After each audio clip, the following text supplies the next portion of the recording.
Hi, I'm Dave Barnes. And I'm John McLaughlin. And welcome to Dadville. Dadville is a podcast where we talk about life, love, and the pursuit of awesome dadding. It's funny thoughts and deep talks. So please, enjoy your time here in Dadville and enjoy this episode with Dave and me, John. This episode is brought to you by Indeed. Stop waiting around for the perfect candidate. Instead, use Indeed sponsored jobs to find the right people with the right skills fast. It's a simple way to make sure your listing is the first candidates see. According to Indeed data, sponsored jobs have 4 times more applicants than non-sponsored jobs. So go build your dream team today with Indeed. Get a $75 sponsored job credit at Indeed.com/podcast. Terms and conditions apply. Okay. Let's do this. It's time again. Man, is it time? You know we're recording, John. Oh, okay. Yeah, just wanted to give an you a episode. heads up. Yeah, I think so. That's which podcast what we have on. We just is farmed it Dadville? out. Oh, it could be. I was just Okay. going to send it around, see if I needed one. You guys need a couple white guys talking about stuff. Hey, NPR, do you need any just white guys talking? Why didn't we call our podcast "White Guys Talking"? White guys talking, But no G on the talking. White guys talking. White guys talking. Our promo pics are like us up against a brick wall. Us sitting by a stream, but instead of guitars, it's computers or just had mics that we have. This is actually, I'm kind of liking this idea as we go. We should go that way. So, folks, this is kind of an exciting moment because basically, John and I, we love doing these monthly John and Daves. But as you can imagine, sometimes they're Dave and John's. Let's be honest. No, don't do that. But sometimes you kind of think like, gosh, okay, what we gotta think about what to talk about this time, you know, because we don't want to bore you guys with just more drivel, Yeah, drib. Yeah, just. I mean, there's a part of me that's tempted every time to just chat. Yeah, but I do agree. Like, we want it to be structured. We want to have some substance. Yeah. Where's it going? Yeah, I remember those. Do you remember like the first 2 or 3 we did where? Oh yeah, we did that, and then I'd text you and be like, I don't think that was very good. We need to do something else. Was anyone interested in that? To be I don't think anyone in the room was interested in that. Yes, I'm uninterested. That's a terrible sign. So what we're going to do, and we'll see how the series goes, but we're going to try a series. It's going to be called Dad GPT. And that's a joke with Chat GPT for those who may not That's already a running be title, following. working title. We may have to check with legal on that. But so it's going to be, and we'll see how it goes, but I think it'll be fun for us to just put a prompt into Chat GPT about the podcast, not know anything about the questions, and just say, hey, give us 20 questions, 10 questions that we have to answer. Some can be more speed rounds. Some, like today, will take a little longer. Yeah. And we're not going to spend much time looking at them, and then we're just going to go. We're going to shoot I from think the the rule should be, and obviously this will be honor system, we can't look at them beforehand. Okay. I have looked a little at these. Yeah, I have too. Because we were thinking, hey, is this fun? Yeah. And then I looked at them and was like, oh, those would be great to answer. Yeah, ChatGPT is terrifying. It's freaking me out. It's really, how really, good it really. Is. Well, and what is great, but also potentially more terrifying is like the more that you use it and it learns about you. Yeah. It kind of goes, oh, hey, Dave, like, well, no, knowing that you're a 47-year-old dad, I think this would be a great idea. And you're like, oh, okay, that's, but extremely helpful. I know. And that's how it turns into Wall-E, where all the fat people sitting on the ship eating milkshakes and super convenient, but slowly listing away. Wow. Sorry for everybody. Anyway, let's get back on track. It's a drizzly, overcast day. Yeah, it is. In Nashville, and it's starting to get into It is melancholy. Into my brain butter a little bit. Okay, so we got... So we're going to try to do 2 minutes each. Yeah, right. That's our hope. We got 10 questions. Yeah. These aren't light either. I want to start with that. These are not speed round questions. These are really great sort of substantive questions. But we're going to do our best to kind of each answer, keep it 2-ish minutes. But if we get profound, guys, we can't help that, and we may need to go longer. That's where you have to trust us. You just got to trust. That we are really on one, as they say, and we're going to keep going. All right. I'm going to read the first one, but you go first. Okay. That'll give me more time to think. Number 1, the thing about parenting no one warned us about. I actually know this very quickly. Okay. I would say with really young kids, like toddlers, how sick they get. They get sick all the time, and they bring that sickness into your house. And I think that is a great answer. Something that really, really, really threw me. I'm not going to speak for Annie, but I think she'd probably agree. It's just how sick they were, and then how sick you get. Because when I can't speak for everybody, but I think for most people in your 20s, I don't feel like you get sick a lot. You know, you're just you're not in social settings where you're taking on colds and the flu. Right. I mean, you're going to get normal sicknesses because everybody does. But my gracious, I remember those first 2 years of Ben. I was like, I haven't been this sick cumulatively over the last. It's okay. Jason we can fix that. Cumulatively, just put my word John's in there. over in the last decade, and then in that first 2 years. That is really true. There were spans where.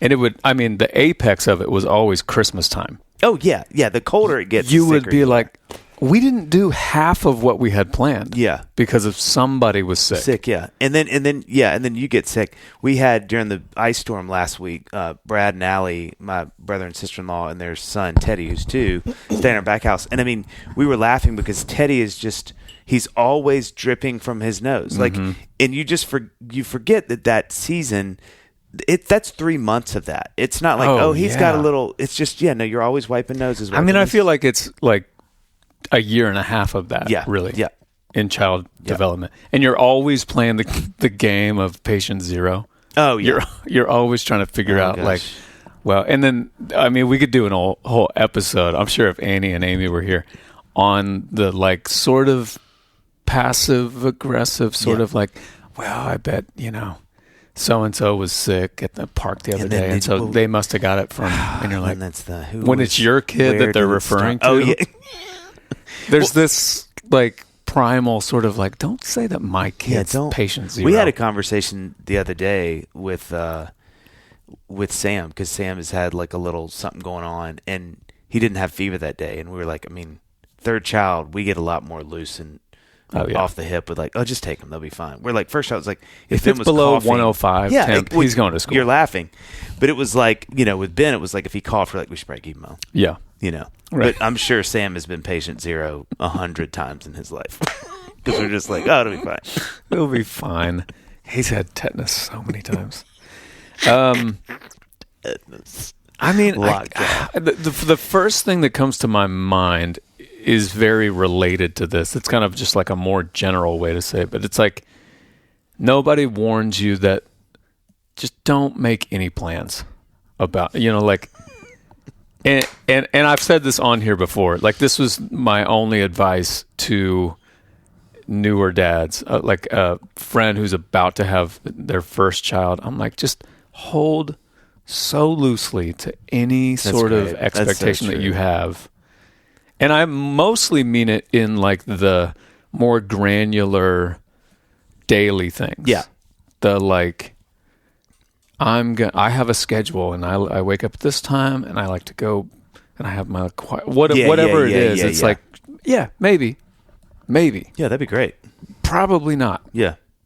In fact, I would say if I talk to you and you're 18 months into being a dad and you're like, no, I keep my schedule, I do my. Then I'm like, all right, I need to speak to your wife. How's she doing? Yeah, because what's the Bargatze joke that's so great about the Jack dad? Those are arms that aren't hugging his kids. Do you remember that? No. He said something basically every time I see a really fit dad, I just know that's really ripped arms and aren't hugging his kids. He's too busy. He's at the gym too much. Yeah. Yeah, you know what I would add that you and I talked about the other day, not on mic. We have a lot of conversations, just so people know, that aren't on mic. Aren't on mic, yeah. I record all of them, but not on these mics. Love that. I would say, so if the young part of your young children, I would say, is how sick they are. I would add getting into teenage years, which both you and I are, is how much you drive. How you really do become a chauffeur. I didn't know either one of those things. So one, how sick kids when they're young. And I would say now in the season we're in, I am in my car all the time. And now you and I are a little different than probably maybe some stereotypical dad jobs where we're working at home or are so we're like when Annie's like, hey, can you grab Ben from school today? Like I'm going to. Yeah. I'm like, yeah, I can do that. I don't have a right today. It's true. And even on the days, I feel like we are 5 minutes into this. Like not that long ago, I would not have agreed with you. I wouldn't have been in the same place. But now I'm like, wait a minute. I think I was in the car 3 hours today. Yeah. No, it's and I didn't. I stayed within like a 4-mile radius of my house. How was I in the car for 3 hours? The logistics really don't make sense. Yeah. Okay, now I'm going to ask you number 2. We crushed that first one. I feel really good about this. Yeah. Okay. How being a dad has changed our marriage. Obviously not ours, but yours. For better or worse. So I think that like first thing that comes to mind is when we first had Luca. With like the first month or two, I remember thinking like, I think all of our tense moments, Amy and I, most of them were because we just had a screaming baby. One of us was holding a screaming baby. So it's like it was less about there was actually any tension happening subject matter wise. Like if you could read a transcript, you'd be like, there's nothing here. There's no, But something about just a screaming, crying baby just like makes the cells in your body just tense. And then like we couldn't hear, like I couldn't hear what she just said. And so then I'm kind of yelling and then it just like escalates literally just for volume reasons. You know what I mean? Your marriage is being assailed by outside forces. Yeah. Constantly. Yeah. And, the first, I don't know, forever we didn't sleep. Yeah. Yeah. And so that just takes a toll on like, when you're not sleeping, everything goes out. Your like ability to just be objective about that's anything goes out the window. But I will say, I feel like this isn't like the most concise answer, but I do remember that being a thing and being grateful that at least I was like, okay, so it's not like she can't stand me and I can't stand her all of a sudden. It's just logistically, just everything is just a little harder right now. Doing any of the basic things that we used to do is just a little harder. Yeah. But I remember being so grateful for Amy, but like my respect for her went to another level. Yeah, just like great. She just went into a mode that I've never, you just don't see before that. That's really good. And I remember being like, thank God she is here. Like I am following your lead. Yeah. Oh yeah. And I don't think a like cop out sort of like I'm barely involved kind of way. I'm just like, Mom is boots on the ground, man. Luca and Amy are one person. They are like one entity. Luca's on the outside now, but like they are so connected. And so I remember feeling so grateful for that and feeling like in awe of that. And I felt like that, elevated Amy in my mind. Yeah. That's a beautiful way to say that. Yeah. It's really articulate. And I think I can't imagine, what she feels when I'm kind of doing the yard work. I would imagine it's similar. And the thing with her is that she gets to see it, especially in the summertime. Real time. Weekly. Yeah. So it is. Dave, wake up. Listen, first thought of the morning. Whenever you're starting something new, okay, finish that stretch. You're being very loud. Shirt on. Okay. 2 shirts. Oh, okay. Anyway, listen, whenever you're starting something new, there's always doubt. Am I doing this right? Yeah. Is this really what I'm supposed to be doing? Am I good enough? Trust me, Dave and I, and especially, one of us more than the other, let's keep going, have been there, okay? But making the choice to take the leap has always been the best decision of our careers. Am I right? That's right. I am right. Yeah. And there's something else that can make the difference in getting over the hump when you start a business. Partnering with someone who knows how to help. Me. Oh, right. And sorry. That's right, John. Me and Shopify. Shopify gives you everything you need to sell online and in person. Millions of entrepreneurs have already made this leap, from household names to first-time business owners just getting started. Get started with your own design studio. With hundreds of ready-to-use templates, Shopify helps you build a beautiful online store. You won't believe how beautiful it is, that matches your brand style. Accelerate your efficiency, whether you're uploading new products or trying to improve existing ones. Shopify is packed with helpful AI tools that write product descriptions, page headlines, and even enhance your product photography. Get the word out like you have an entire marketing team behind you. Easily create email and social media campaigns wherever your customers are scrolling or strolling. Scroll and stroll. That's right. It's time to turn those what ifs into with Shopify today. Sign up for your $1 per month trial today at shopify.com/Dadville. Go to shopify.com/Dadville. Again, that's shopify.com/Dadville. Hit him with the noise.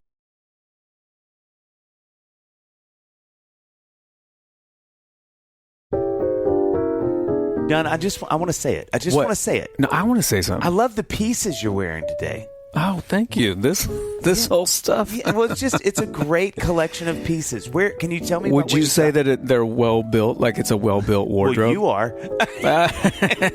Listen, Dave. Yeah. I'm glad you bring all this up because I was going to say a well built wardrobe is about pieces that work together and hold up over time. You know, that's what Quince does best. Premium materials, thoughtful design, and everyday staples that feel easy to wear and easy to rely on, even as the weather shifts. Weather be shifting, John. Weather be shifting. Quince has the everyday essentials I love with quality that lasts. Organic cotton sweaters, polos for every occasion, lighter jackets that keep you warm in the changing season. The list it does what lists do. It goes on. Quince works directly with top factories and cuts out the middlemen. Get out of here, middlemen. So you're not paying for brand markup, just quality clothing. Everything is built to hold up to daily wear and still look good season after season. Plus, I'm surprised you didn't say this, they only partner with factories that meet rigorous standards for craftsmanship and ethical production. My favorite right now, hit me with you were going to ask, the Mongolian cashmere quarter zip sweater. Yep. Are you kidding me? You know what? It's only $99. What? I'd pay $100 for it. Yeah, I wear it almost every day. Well, you look amazing in that quarter zip. That. Look, don't make this. Guys, refresh your winter wardrobe with Quince. Go to quince.com/Dadville for free shipping on your order and 365-day returns. That's now available in Canada too, That's QUINCE.com/Dadville. Free shipping and 365-day returns. Quince.com/Dadville. I can feel Amy and Annie's eyes rolling, even though they haven't heard this yet. There's an energy from both of our houses. Why am I slightly annoyed? That is why am I immediately mad and put out. Yeah, I think that's a lot of what I would say too. I think your answer has to be completely different. Okay, so mine. where it's harder is that we physically fight. Annie will hit me a lot more. No, I think where it's harder is it is easier to not be on the same page about things. It's just kind of like, you know, well, there's just so many things there's so to many have inciting an incidents. opinion on. That's right. That's right. I think that's really obvious when it's realizing like, oh man, we're not quite in agreement on this one thing, or like you said, logistically you're so busy. It's all the things everybody knows. But I think like staying on the same page is a real challenge, even just with information. Just kind of like, oh, that happened. Well, I didn't know. She didn't tell me. Oh, well, then you gotta, you know, that's just tricky. I think for better though, like I think it's made our marriage stronger because we have to. You either do or you don't. You either come together and sort of, okay, let's be in agreement, and or at least try to be in agreement. Or you're not, and then that's tricky. But I think just the feeling of team is such a big deal. You know, it's like we're together doing this together. How do we make sure that we're together? You know, like what does that look for, like for she and I in different ways? I think like, and this is not better or worse, but I think realizing like how do you sort of get what you need individually as a human in your marriage, but also outside of your marriage. Like, hey, are you getting enough exercise? Are you getting enough time with your friends? Or do you need to go on more walks or whatever? Yeah. So just kind of watching that to make sure that, that's everybody's getting what they need to function well. Yeah. It's kind of neither. It's just, I think I would even maybe add that to things I didn't know before. It's just really kind of maintaining everybody's stasis. And wouldn't you say, like, when Annie sees that you are even paying attention to that on her behalf and vice versa, it just means something? Yeah, for sure. For sure. If you were to be like, hey, do you need, is there anything you need? Yeah. That means a lot. Well, and I think, I think the other piece of that I think has made it better is which you spoke really eloquently. Boy, the irony. Okay, Jason, ready? Did I drink a lot before this episode? Eloquently. Just throw that in there. But I think, like, you did, but it wasn't alcohol. It wasn't. Can you get drunk on chocolate milk? I think seeing Annie become such a different person as a mother, all the ways you said about Amy, those feminine things, but I think also just like, it's just unearthed so many parts of her personality that are so fascinating and fun, and sometimes not fun, but just interesting nonetheless. And I think the same, I would hope she'd say for me, and the same with you and Amy. It's really amazing. It's really a fun, fascinating thing to sort of see, wow, I didn't know I would never have thought you would have responded like that in this scenario. That is interesting to me. Yeah. Or, man, you are so good at this thing, I didn't even know you could do. That is a really, and I think too for Annie, especially being such a strong personality, she's so weak in these really beautiful ways, like with the kids. Like, I thought she'd just be like, oh, she'll be able to take whatever they bring to her, and they really can affect her in such, there's so many times that I'm like, wow, they really got you there. And she's like, yeah, that really hurt. And I'm like, oh, okay. Just seeing that, to your point about Amy and Luca, and obviously with Liv too, but they just have kids have such a direct shot, I think, at the mom in ways that I really thought, oh, she'll be fine. That they can say that, it won't bother. And then I'm like, wow, that really shook you is really interesting to me, and in good ways too. I mean, she has such a direct line to them that I don't. But I think that's really, I like that. That's a really cool thing about how kids have changed our dynamic. Yeah. Okay, number 3. We're doing great at 2 minutes each. Yeah, I was just thinking that. The dad skills we're still terrible at. I think for me, we're out of playtime. And I know everybody listening to this judge me because I deserve it. I was not good at playtime. I didn't do well with, like, let's sit and play trains for an hour. I mean, it would be interesting to know how many people are.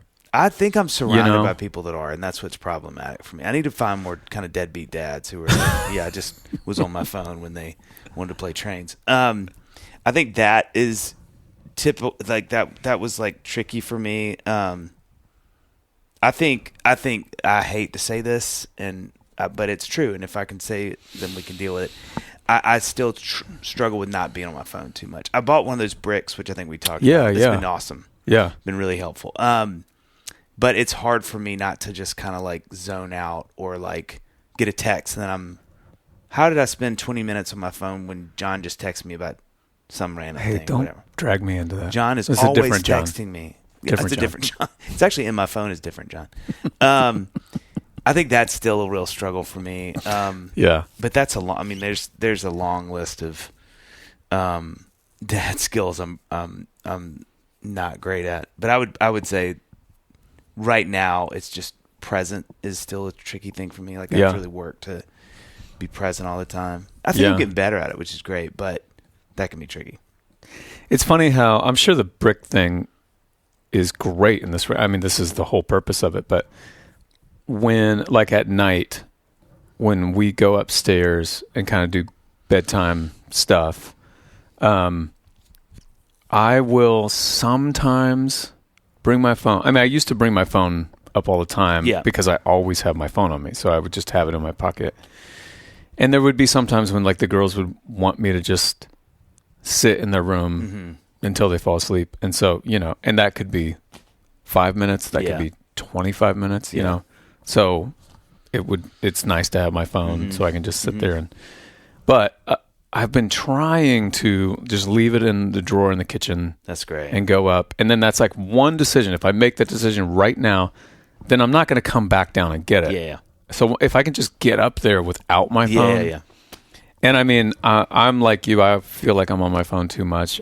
I don't want my girls to always remember me being on my phone. So I'm trying to be better at not even having it in the room with me. But that's a struggle for got to be 99% of parents right now. I would feel better if people would admit to it. I do want to say, and this is not an ad sponsor, but that the brick is really good. Yeah, it is crazy. Our buddy Seth Philpott, shout out Seth, told me about it, and I was kind of like, okay, well, let's see. And even that first time I used it, I was like, man, I felt my brain change because I was like, oh, that's not even an option. Great, put your phone down. And it was like the first time I used it was like 2 or 3 hours because it shows you. And I was like, that's crazy. And so for people who don't know the general premise of it, it's this physical thing. It's a physical brick. You just hit it and it breaks your phone, so then you can't use your phone. No, I'm kidding. It's a little tile that has a magnet on it, so you can put it on your fridge if you want to, which I think is what most people do. And it has an app, and so when you put your phone to it, like you're paying for something at a store, it goes, hey, do you want to brick your phone? And you hit yes, and then you tell the apps you want it to which shut down. Which ones you want it to shut down. So, you can do messaging. Messaging was like a bit too far because then it was like, I don't know if people need something, but you can. But obviously all the social media apps or anything that you particularly, like if you check the stock market too much, you can, whatever app you want. So you hit that tile and then you go to Ben's soccer game. Yeah. And you have to come back and hit it again. You do. That's to right. open it back that's up. A big part. Yeah. And then it turns back on. But I struggle more just on like weekends where it's like, you have a whole Saturday. And especially this is where my struggle is Arsenal games because I want to go to Twitter and kind of see what people are saying about the game. Yeah. And so that's where I have to that's my struggle day, whatever. So you should really keep your brick at Ben's soccer game complex. Hit it there. Come home. Then come home. You're like, hey man, did you see all my texts? I'm like, I haven't. It's been. Nah, sorry, I've been bricked. It's been a week. I've been bricked. I think mine. I mean, everything you just said, I relate to. We are out of the play, time, which of course now on this side of it makes me sad. Yeah. I feel like I wasn't. I think if Amy were here, she would be like, this was one of the things that you were good at playing with the girls. But I always felt in my mind, I'm like, when is this? It's just the not knowing how long this is going to last. That's it. That's exactly it. Like I totally want to play dolls with you, but are we playing? Is this a 2-hour thing? Because I need to know just for the plot of whatever skit we're putting together. Like how much time do we have? How to flesh robust out are these these characters? relationships? Like, is this? Are we going origin story on all these, or is this just like a quick thing? But now I feel you're there like 3 hours after it's done. Luca's like, Dad, can we just go outside? You're like, sorry, I've got to land this plane. We got to get them back together. We birth have to father get them right now.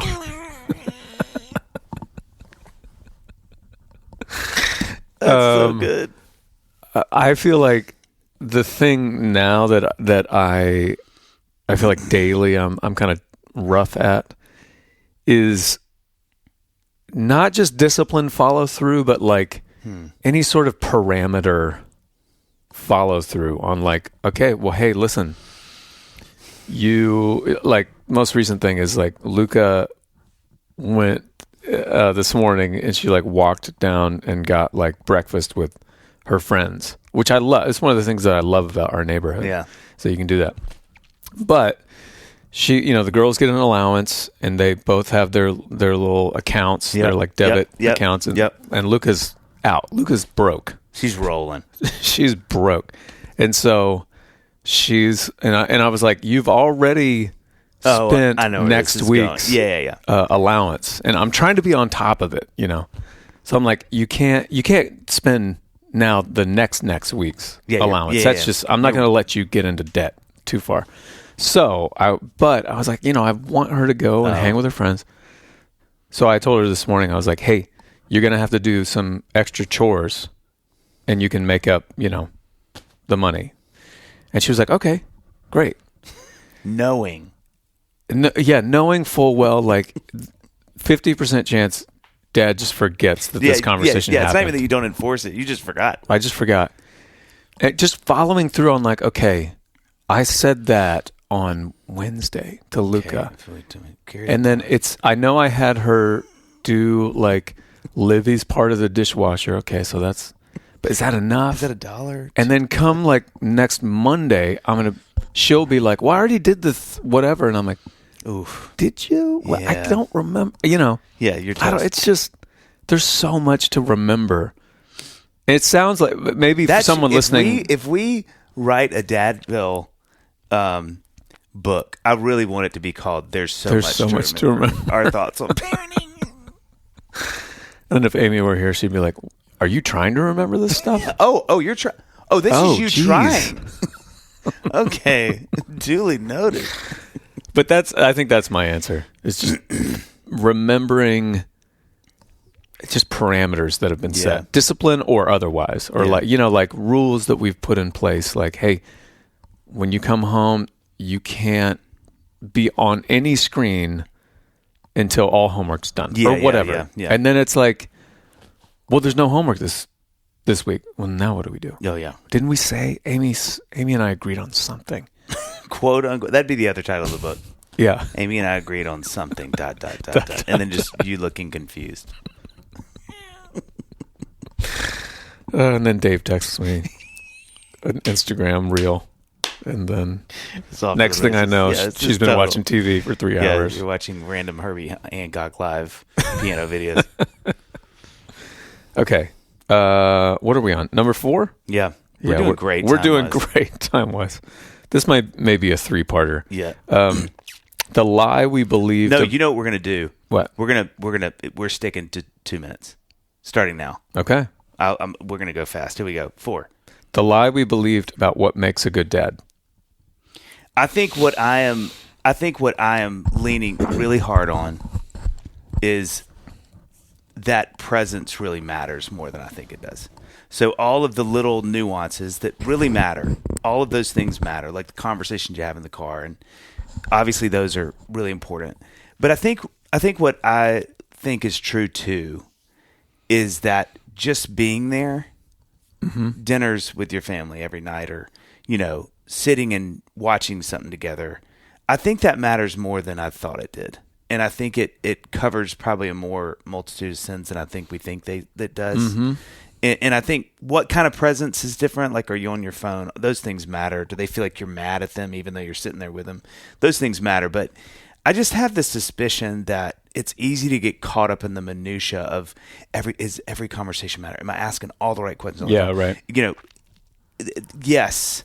But I just have this feeling that them knowing you're there, that you're present, that they have your attention most of the time, is probably going to matter more than all the things that I think I probably thought initially do. Mm-hmm. Do you know what I'm saying? Yeah. That's the base you got to build the rest out of. Yeah. And you can be as inquisitive and knowledgeable as you want, but if they don't feel that you're there, I don't know that those things will matter as much. Yeah, yeah.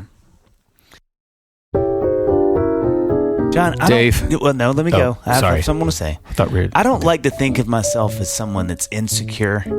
Okay. But sure, home security is important to me. Do you see what I did there? Right. Because I want to know that my family and friends are as safe and secure as possible. Dave, I can't believe I'm saying this, but that's so true. And having visibility into my home with Cove is a great anxiety reliever. I don't want to skip what you said. Let's just move forward. Okay, we got to read the end. Cove is the best home security system out there because it alerts you to the unexpected, gives you a peace of mind when you need it most, and is an affordable system, less than $1 a day. Amazing. And Dave, it only takes 30 30 minutes to set up the entire system. I actually did mine in slightly less, but it's not a competition. Listen, I love how I can stream live video and audio right to my phone and my control panel, so even without a phone, my kids can see what's happening in real time. If you're thinking about adding a home security system, not you, John, because you have this. I already got mine. Set it up in less than 30 minutes. By the way, they probably say 30 for the people that really struggle. Right. Affordability and simplicity should matter because you need it to work well and not break the bank. That's why Cove is the best. The best. Make protecting your home a top priority. Check out Cove at covesmart.com/dad or use code DAD at checkout for up to 70% off your first order. I had to read that again because I'm like, Cove, what? You're not interested in making money? Jeez. And if you get a survey, please let them know you heard about Cove from this podcast, Dadville.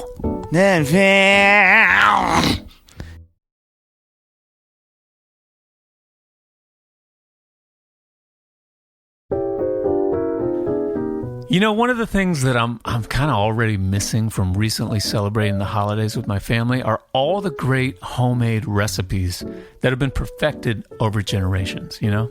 It instantly just kind of grounds me. And it reminds me of how much I love things made with true care. And that same feeling comes through in Boll & Branch's signature sheets. And adding their coveted waffle bed blanket only deepens it. I mean, I could fall asleep right now just thinking about how soft these things are. Together, they wrap you in exceptional softness and comfort and quality beyond your wildest dreams. Whatever you're imagining right now, double it. That's because the signature sheet set is an iconic essential, loved for its buttery soft feel that gets softer with every wash. The waffle bed blanket drapes you in that soft, springy, near weightless warmth of its coveted texture, and together, they create the softest, most breathable bedding experience designed for better sleep season after season. I will never, ever go back to my old sheets and blanket. Ugh, gross. The softness is what blows my mind, almost like you're just floating in your bed, you know? It makes my sleep legitimately so much better. It also helps with temperature. I never feel too hot, never feel too cold, always feel just right. So, discover a softness beyond your wildest dreams. Again, whatever you're imagining, double it with Boll & Branch. Get 15% off your first order plus free shipping at bollandbranch.com/dadville with the code DADVille. That's Boll & Branch, BOLLAND branch.com/dadville, code DADVille to unlock 15% off. Exclusions apply.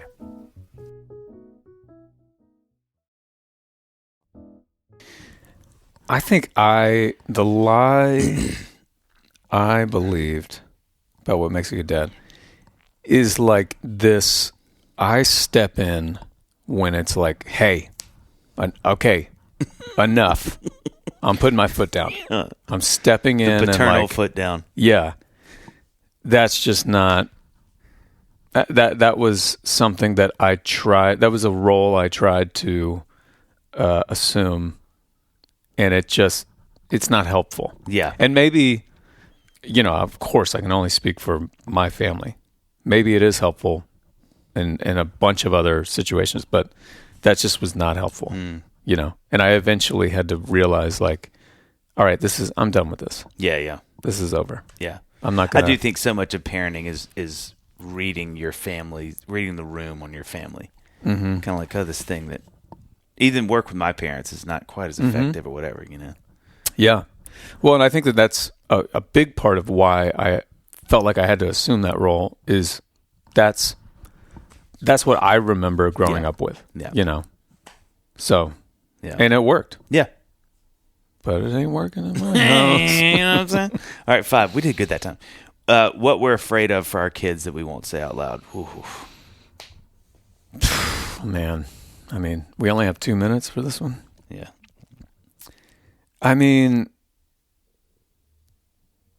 I think that what I'm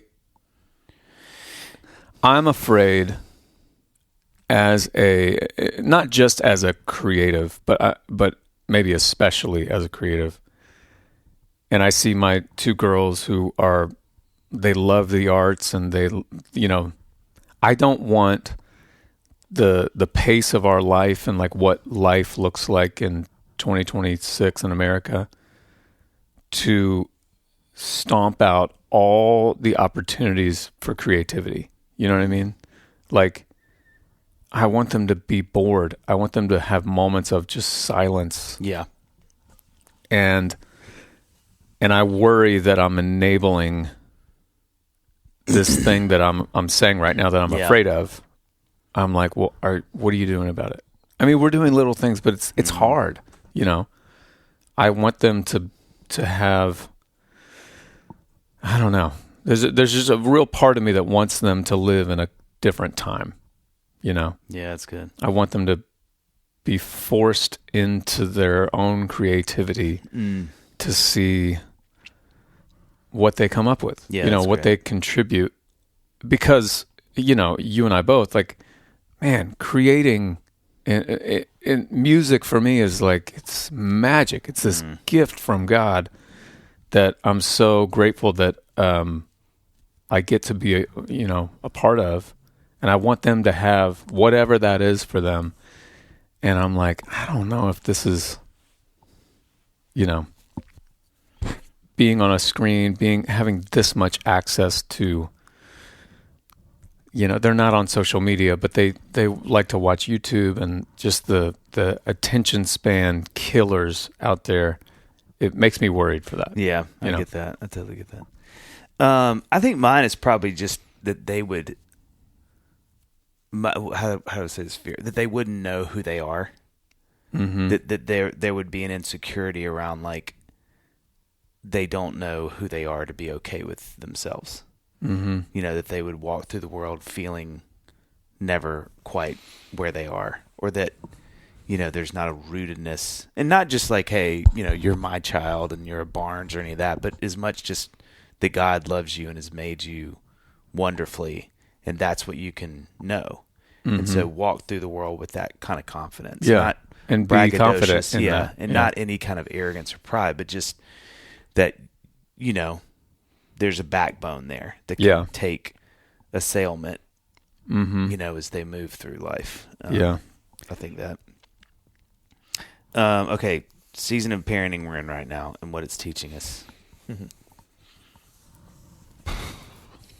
I'll say, because I think for us, we've talked about this so much on the pod, we're out of, like you said, physically tired years. Now we're kind of things are getting emotionally tricky. And I think, like, for me, obviously I'm not dare speaking for Annie, but I think it's like I can feel like times in the car with each kid, they're just, it's a little trickier now. It's like, okay, am we having a good conversation? Should I be asking questions? Like, why is it so quiet? Is quiet bad? Should I? Yeah. Why did they answer so shortly to that? Or, it's a little more, I can feel like, I'm like, oh man, this is taking a lot more engagement emotionally and intellectually than earlier, where it was like, everybody's just having a good time. You're just like, we're together and everybody's safe. That's great. And now and we're physically together less, so much less than, in those early years. So I think the intentionality piece is getting tricky, of me just kind of feeling like, man, I want to make sure. Annie is prodigiously good, as I know Amy is too, with like questions and how are they doing it, checking in, and how's your day today. She will just barrage them until they submit, and it creates this beautiful thing where now they've kind of learned to, like, hey mom, listen how crazy this was today, and I'm like, oh god, help me here, tell me, I'm back, tell me too, I'm right here with mom, and so just trying to navigate what that looks like, I think is interesting. Like, how as a dad especially, like, it's never going to be like Annie, and I think me trying to be okay with that, and then what does it look like. Yeah, I think in this season of parenting, it's teaching me to, that phrase, love the kids you have. Oh wow. Like, they are, this is who they are. Yeah. And an unknowable thing is nature versus nurture. Like, right. How much? Yeah. There are definitely, there's a lot of things that they, lot of behaviors they have, a lot of who they are that Amy and I both are like, yeah, she was always like this kind of. That's right. There was her like 2-year-old version of this, and now this is the 10 or 13-year-old version of this.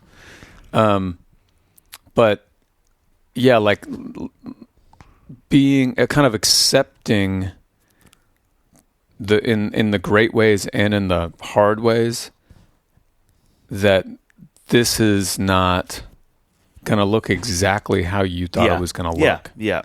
You know, like those, like a friend of mine just took, I think I maybe mentioned this a couple episodes ago, but a friend of ours took his son on like a father-son trip recently. And it was great. They had a great time, but you know, he was telling me about this moment at the beginning of the trip where he like, you know, he wanted to like read some scripture and they prayed together. And he was like, we did the things. It did not look like what I like. If you were filming it, this would not be in the promo video for like father-son trips. You know, we're laughing about how like those moments rarely ever look that's so true the way they do in the movie. Yeah. You know, he's like, we were praying, but he was so distracted and all that kind of stuff. That's real life.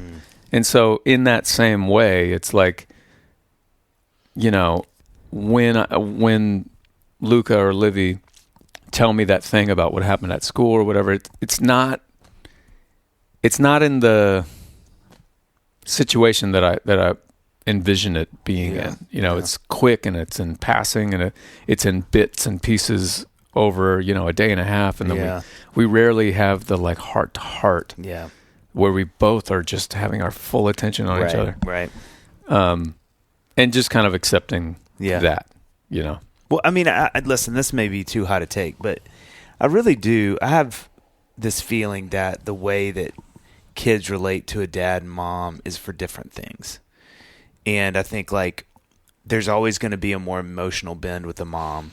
There's going to be sort of a safety, security bend with dad, you know, and like, and so I think to some degree that makes me feel better because I think I can carry too much of a lift of like, I have to be this, because I would say you and I are more emotionally leaning guys. You know, I'd say our EQ is probably a little higher than maybe the normal dad is because of what we do. Like we're tapping into emotions all the time.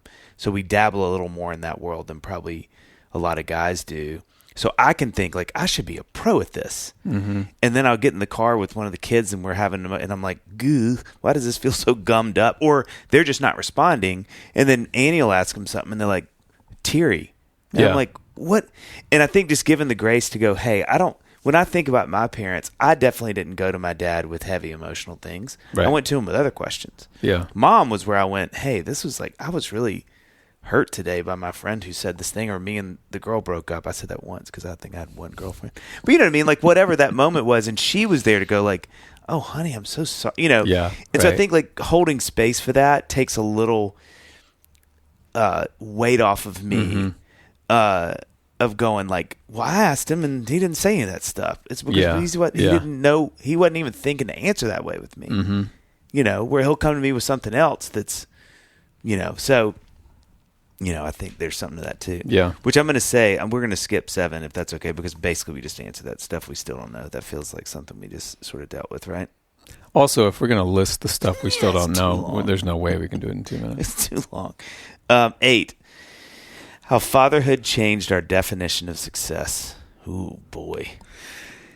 Yeah, I mean, this one, I definitely feel like we have talked about a lot on here. Like, you know, Ben Rector, his song that he wrote for his daughter, A Love Like This, I think it's called.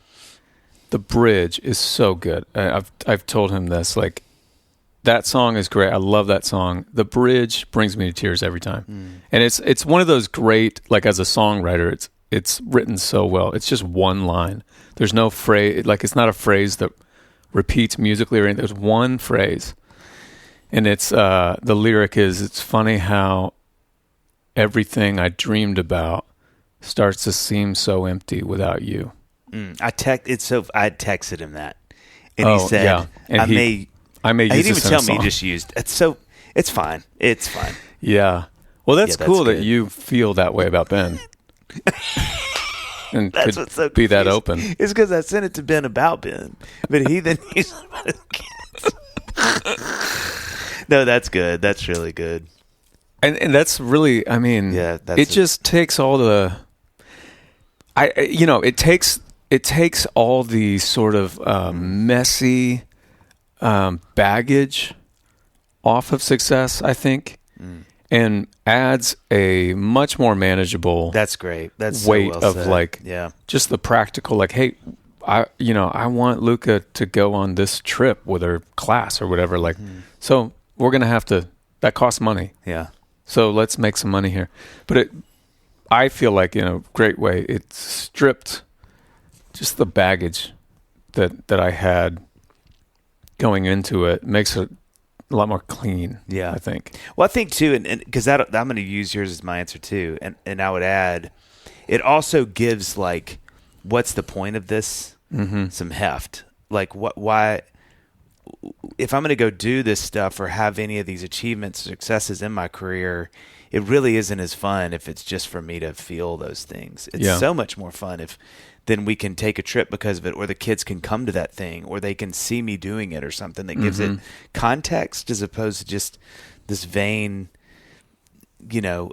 plight of mine to see myself achieve something, which is great. And those are really fun moments.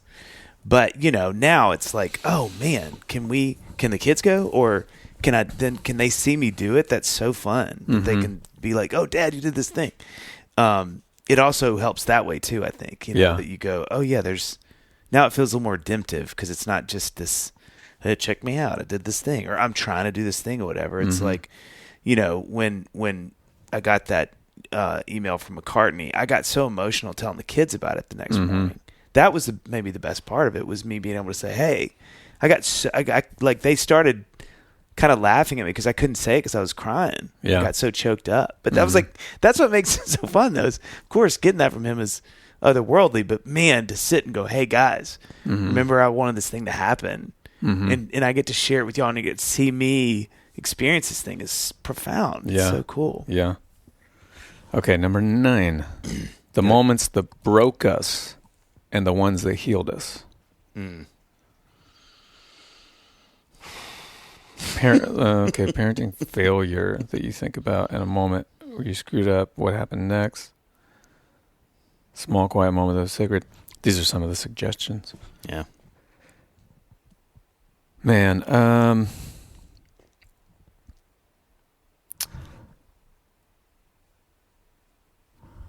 well, the sort of like quiet, sacred moment. I mean, that one is top of mind always to me, and I think I've brought it up on here when we had Hillary on, Hillary Scott.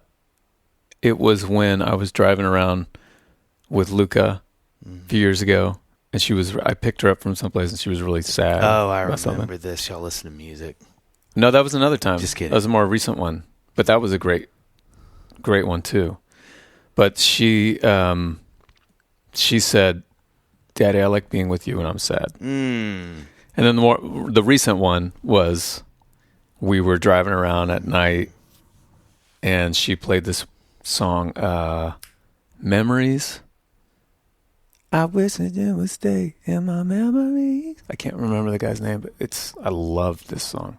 And we just played that song like 3 times in a row, and it was great. It was like 2 4s in the car, just connecting with sadness. Avataring over sadness. Yeah.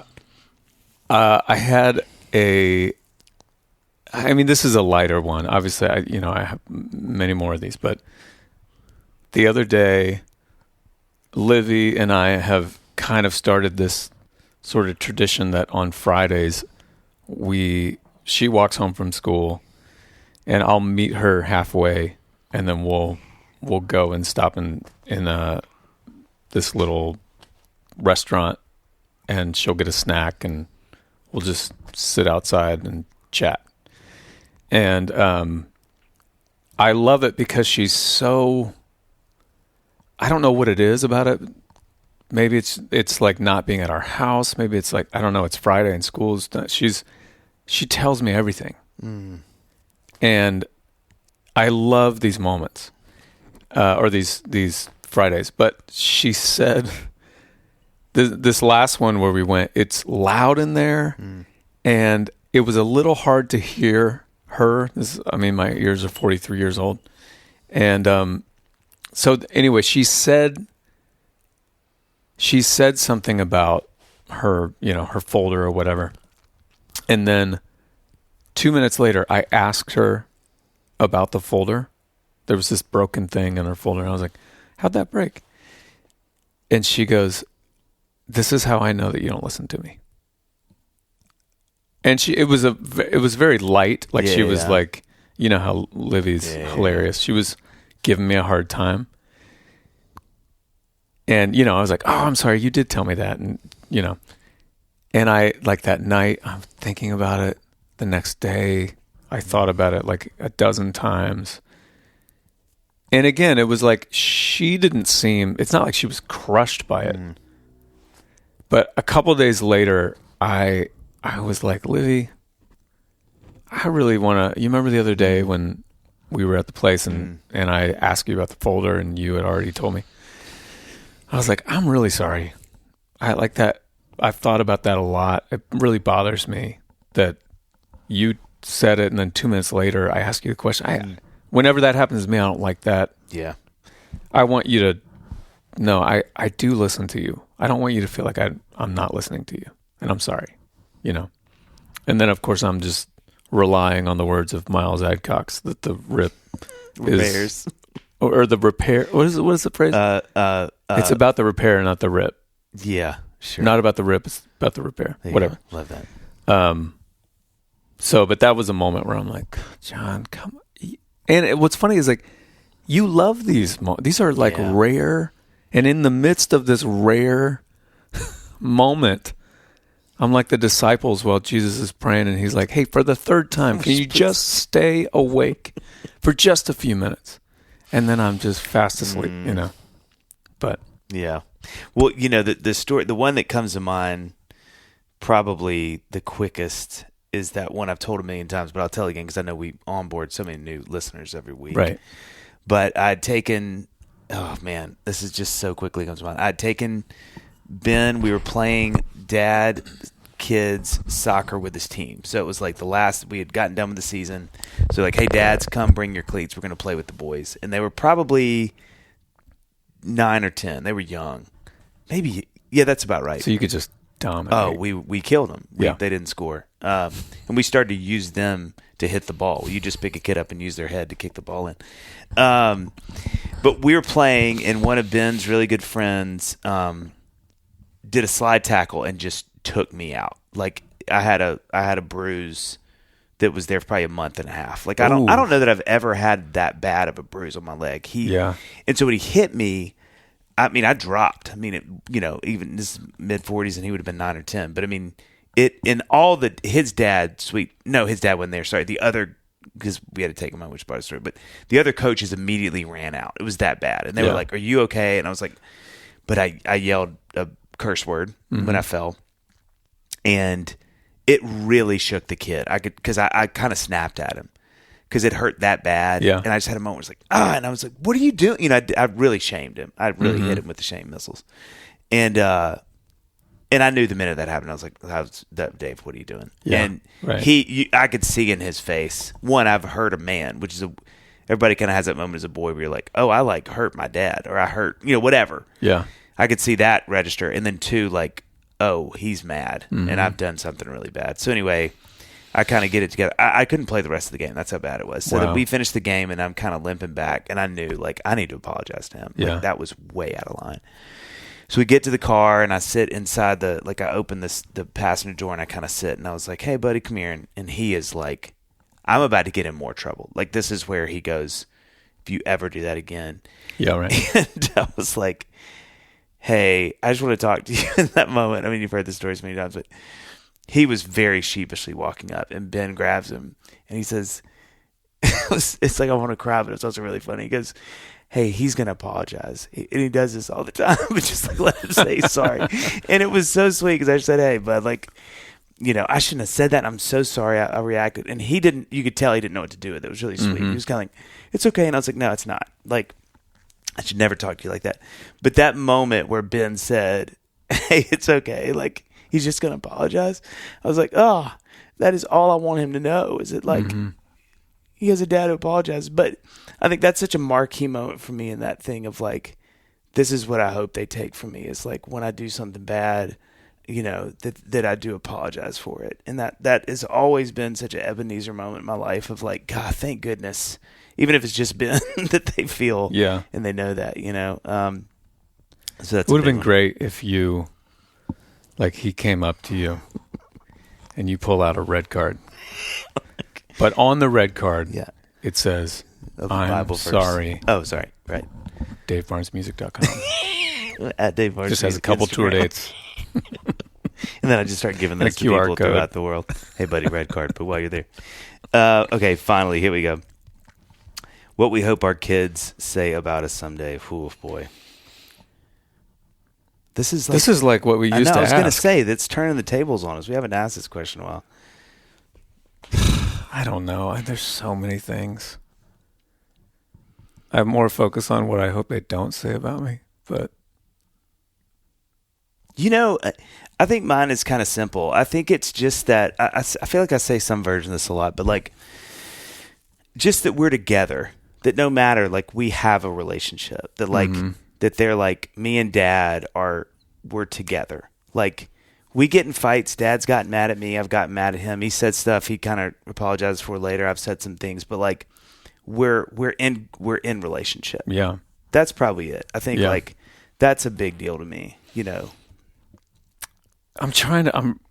I'm racking my brain to try to remember who was the guest that we had on. His kids were older now, and he was like, I hope my kids say that they like me. Oh, or some version of that. I can't remember who it was, but Matthew McConaughey. It was McConaughey. I think he texted me that after our interview. I think it would be that, like, that they would be like, yeah, I love my dad, but man, I just like him better than anyone else on earth. Well, you know what I think that infers, which is probably more articulate than what I was saying, is like when I think of when they get older, I just want them to think, I don't know how to say this, that they consider me, that they're like, when I think of people in my life, my dad is one of them. Mm-hmm. Yeah. I know that sounds simple, but that infers a liking, like you said. Like it infers it's like, oh, like every now and then when I go to lunch, I'll be like, I want to go to lunch with Dad if they live in town, or like, I want to see Mom and Dad. Like just that we're in that they like us enough to consider us a part of that. Yeah, that it's not like Dad and Mom live on Dad and Mom Island, and we kind of and we have to visit every now and then, or they come to us and we sort of do our exchange pleasantries, and then they sort of retire back to wherever that is. Yeah. But back to their pickleball court. That's right. But I'd say some version of that, Which Dad GPT, we did it. There it is. Version 1. All right, so we have 25 more questions, and these are going to be 5 minutes. Okay, real quick. The heaviest object you can pick up currently. My kid's disappointment would be my answer. I can't live that.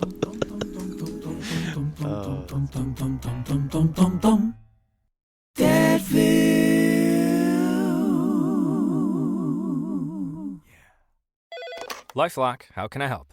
The IRS said I filed my return, but I haven't. 1 in 4 tax-paying Americans has paid the price of identity fraud. What do I do? My refund, though. I'm freaking out. Don't worry, I can fix this. LifeLock fixes identity theft guaranteed and gets your money back with up to $3 million in coverage. I'm so relieved. No problem. I'll be with you every step of the way. 1 in 4 was a fraud-paying American.